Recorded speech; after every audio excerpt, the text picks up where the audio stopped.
you like to share today? Hi, I'm Pete, and I am a workaholic.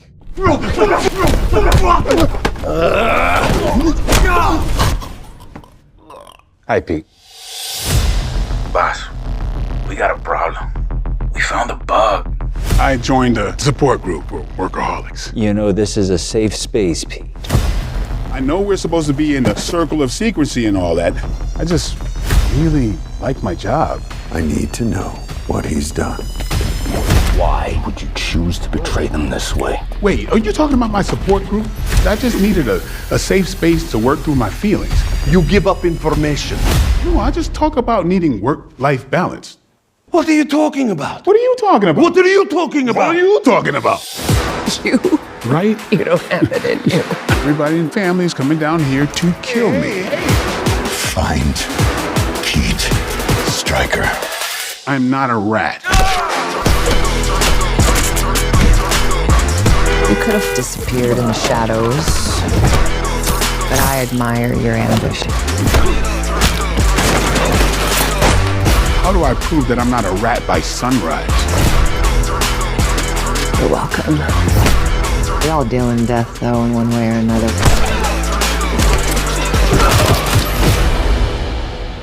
Musgrove, I need a cleanup. Yeah, Pete was here. He just left. Boom, there you go. That was the trailer for Hostile Takeover, arriving in theaters as well as on demand on August 8th. I'm KUYA P. This is Nerds Rule the World. Joining me to talk all things Hostile Takeover is the star of Hostile Takeover, legend. I am just geeking out right now. I have the one and only Michael Jai White. How are you, sir? I'm good. Yourself? I'm going batty right now because this has been years in the making for me. I try to get you on a bunch of other projects that you did, but it didn't work out. It was almost there with a couple, but you know, you're the king, man. We all love you. Everybody, you're in demand. So I'm happy we finally made it with Hostile Takeover. Thank you. Definitely. So arriving in theaters on demand as of this recording this weekend, you're playing Pete Stryker, a hitman, a cleaner, who you know is kind of been a little bit overworked, if you will. He's at a Workaholics Anonymous, which kind of starts the flow of things happen with his job because we feel like you're telling secrets there, and they got things confused, and so it's a different take of a film that I've seen you on in other action films. This is kind of like action comedy in a way. What was it about this script that intrigued you to jump on? Yeah, I just dug it from the beginning. It's like I think my talents actually lean toward action comedy. I love comedy, and it's been, if anyone ever paid attention, I actually do a little bit more comedy than anything else. If you look at traditionally with television and all that type of stuff, but to fuse all the worlds that I'm a part of, the action with martial arts and comedy and drama. That's kind of my favorite genre. Definitely. Like I love doing Black Dynamite. Like that's a classic. But it just feels different. I guess maybe I really relate to your character in this because, you know, we're living crazy lives now, especially in this world. So I really related about this guy who's just going through it, but now everybody's just thinking he's suspect and just changing on him. So playing this role, filming this, I know a lot of this was shot on a soundstage in Canada. How different was that for you as an actor, not like really being on location, but like working, I guess, predominantly on a soundstage and doing all the performance? How about entirely on a soundstage and doing the entire performance? It's the whole movie's shot in one location. So that was, I thought it was going to be a bit more of a test than it was, but it was actually very, very easy. It kind of spoiled me. I only had to go to one place. The studio was 5 minutes away from where I was staying. I'd come clock in, and boy, it was a joy. It wasn't hard at all, actually. But yeah, so I think I tasted the future. Yeah. Well, you do have gigantic studios or gigantic events, which is your own. I know you're building up. Right? Yeah. So yeah, I've been a part of trying to get that stuff together for a long time, and I'm happy that this has been the first entire action movie that does this. But like, yeah, I say it's the future because you can do so much with so much less time and less spending as well. So this is something I've been working on for the last like 5 years. Love that. Yeah, especially for future projects, you can put that into your own work, and that's awesome. So, with that being said, I guess it also allows the freedom for movement. You don't, when you're working on location, you got to do a lot of pre-pro setup. With this being on a stage, what was that like for you to do a lot of the fight choreography and working that out with the rest of the people that you're battling against for the setups? Yeah, pretty easy. It's pretty easy because, well, it's a wonderful thing because a lot of the action comes to you by way of physical action, which is something I've been part of my entire career. So, and then I'm working with those who are in my tribe, the action fight tribe. So it's like a party. It's like a party from start to finish. We just enjoy the entire process. So it's like I'm with a bunch of fight nerds like myself. I love that. I, as a fellow filmmaker, it's always a pleasure when you have a set family that you build, and then when you have a project like this, it's like a family reunion, right? So you're even more in there. You're working it, and you're getting the work done. So playing in this character of Pete Stryker, can we talk about beyond the physical aspects, the connection that you built to play him, how you felt about him?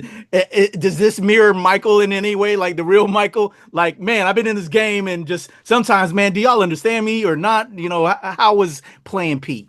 Well, I think it's the great thing about the character is it connects with everyone. It just happens to have a unique job, And so it's about that work-life balance, no matter what you do. So I think that's the special part of this movie, because anybody could identify with what he's going through, but he just happens to be in a very strange job. Definitely. So I adored that because like I said, I can relate with everything I'm going through in life. I think we can all relate, and then just kind of people, taking their own interpretations and making that change. What did you think about those story elements as a creative? Along with your own work, and you do mix action and comedy. Did you have like any notes? There's like a Beyonce joke in there that got me. Like, were there anything back and forth though as you were in production that you can pass on from the fun of filming this? Yeah. So what it is just like a band get together. And the music that you make is unique to that group. And so with the writing, which I had some influence in, and to do things like in my own way, knowing that, I understand this character, I had the freedom to just kind of create as I went, and no matter what your surrounding is, for me as an actor, you want to bring in the reality of whatever the scenario is. And sometimes you can't do that alone. You got to see what the energy is coming off of the person that you're working with. And that creates something very unique in the moment. And so since I had such incredible actors to work with, that kept kind of evolving, So, it's really a collaborative effort. But yeah, and I think we really struck some gold here with this. Definitely. I'd like to see Pete Stryker come back. It would be interesting to see where that character goes after the events of this, and I won't spoil for the fans. Yeah. But in this film, we see you with a former flame that was together with you, but then, I don't want to tell people how it ends up, but it's also the crime boss. Right, you yeah. worked with your real life wife before in other projects. What was it like with working with I'm forgetting the actress that played your wife in this? What was it like working with her and the fight scenes that you were having in this film? Oh, it was great. I mean, I couldn't have asked for somebody even better. I really feel like I lucked out. I mean, the chemistry, all the chemistry there that you see is very, very real. There was just so much. Alec, everybody was cast perfectly in this movie. And then I get a chance to do a fight scene with, with Sala Baker again, like who's one of the greatest stunt people out there. And who could have been, without a doubt, would have been a martial arts champion in MMA if he chose that. So to be able to do a fight scene with him was incredible. Just, I don't know. I mean, I was like a kid in a candy store with this. Awesome. And I just remember the actress's name. Shout out to Aimee Stolte, I believe, is the actress that played your wife. Yeah. Just Well, wonderful. Not wife, but I mean. Oh, yeah, not wife. Yeah. Former Flame mafia boss daughter that you had a relationship with. But that's part 2 when they get married. Hey, again, I would like to see where it goes. So Hostile Takeover in theaters on demand August 8th. What do you hope people take away from Hostile Takeover when it hits theaters? I think people are just going to have fun watching it. It's like, I'm not into doing movies that's been done over and over. We've seen the kind of similar things in drama and is to be taken serious. At this point, I don't think it should be taken serious. If you do a movie like this, it should have some tongue in cheek to it because of the genre and how much it's been done. So that we have a different spin on a genre that you've seen quite a bit. So, and I think we do so very well in this. Definitely. It's a lot of fun. If I can quickly, talk real quick about another project I know you have coming out, Michael, if you don't mind. I believe it's called Trouble Man. My team and I did a reaction to it, and we're looking forward to that. Is there anything you want to say about Trouble Man? Well, that came out last week. Oh, snap. I just missed it. Oh, my gosh. Well, in theaters now. Yeah, it's in theaters and on streaming right now. Awesome. So you got some back-to-back Michael Jai stuff happening. You putting in work, Michael, as always, right? Yeah. Amazing. So I didn't even realize. I knew we did a reaction to it, but we were hype about that. So now I guess I got something to do after this, Michael. So thank you. Can we show some love and light to anything else that you got working on that you can talk about without getting you into trouble? Well, I've got it's weird with me because sometimes after I do a project, I kind of forget it and I'm so focusing on the next. But I have a movie called Oscar Shaw, which is kind of like I feel like it's a nod to the what do you call it, like the Death Wish franchise. Okay. Yeah, it's pretty gritty, pretty serious. Another movie called oh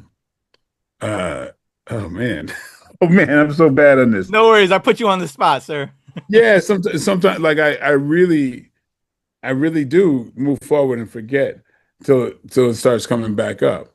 But I've got a TV series that my wife and I are both part of called The Family Business. That's going to be coming out in next month. Awesome. So yeah, so I'm keeping it moving. Still mixing both the action and the drama and comedy a little bit, all that. Yeah. Love that. Oh, it's called Karate Ghost. Oh, okay. Karate Ghost, and I just completed that. That's going to be a very, very unique look. Awesome. I can't wait for that. Again, like I said, I've always been a fan. If I may, one last joint. I fell in love with you on Spawn. I think a lot of us that grew up with you, I know Todd McFarlane is working on a re-up on that. Do you have any news on that, or can you say anything about that? No, I've been hearing that for about 27 years. I mean, that is true. So, I mean, all power to him. That would be a very unique thing for a guy who created the comic book to then direct I would think a big budgeted movie without any past directing credits. I wish him all the power, but it's like I guess it comes a time to where might as well see it. I've been hearing about it for so long. Yeah. So but I wish whoever does it the best, because I think it'll be a good time. But I hope if they do it, I hope it's like the comic book in the HBO series. Oh, and you were classic on all of that. That's where I fell in love with you, brother. You're amazing, and it inspired so many creative things out of me. And so I just wanted to show love about that. And if they don't bring you back, you got to be another superhero in one of these joints, whether Marvel, DC, or Image, or any of these guys do it, because you're a living superhero, Michael, and I appreciate you. Thank you. Definitely. Everybody, the amazing Michael Jai White. Hostile Takeover in theaters on demand, as well as Trouble Man that he just reminded me is out there that I totally forgot. Go check them both out. And let's celebrate this legend, our living legend in Michael Jai White. I'm KUYA P. Nerds rule the world. All right, sir. There's a cut.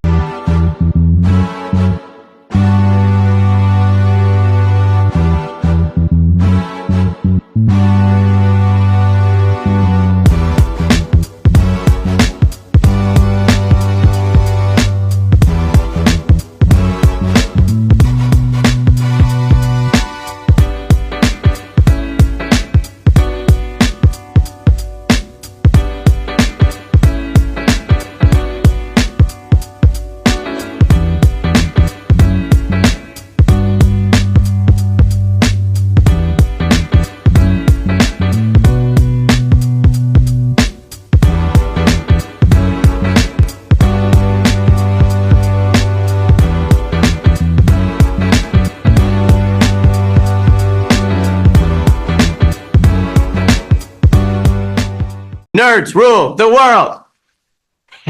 Pleasure chatting with you. Love to all my nerds who rule the world. Nerds rule the world. Yes, we do. Thanks. Nerds rule the world. Thank you. I love the nerds ruling the world, so more power to you. Patrick, what up, man? And yes, they do. Nerds rule the world, kid. Yes, sir. Thank you. Awesome. KUYA P, Nerds Rule the World. Hello. Yes, they do. Yes. Oh, Nerds rule the world. I got. It's in the title of your show, like Nerds rule the world. Like, I want more black weirdos on screen, and I don't feel like we ever get to see that very much. Thank you so much. Nerds do rule the world. Yes. Thank you. Thank you, Nerds rule. Love it. Hello, Sarah. Hello, Julian. Nerds rule. Yes, Rock on. I love it. Thank you so much. It's good to see you. I love Nerds Rule the World. But yeah, there's a heavy nerd component, man. Yeah. And at the end of the day, if you ask me, nerds rule the world. So Absolutely. And you're right. Nerds do rule the world. we're just the best. Yes. Thank you, ladies. Nerds so much. Yes. Thank you, guys. Bye. It's your boy KUYA P, Nerds Rule the World. Thank you so much, guys. I appreciate you. do. They rule the world, all right. Yes. Take care, Tony. Thank you, guys. We're recording. And here we go. In a 1, 2, 3.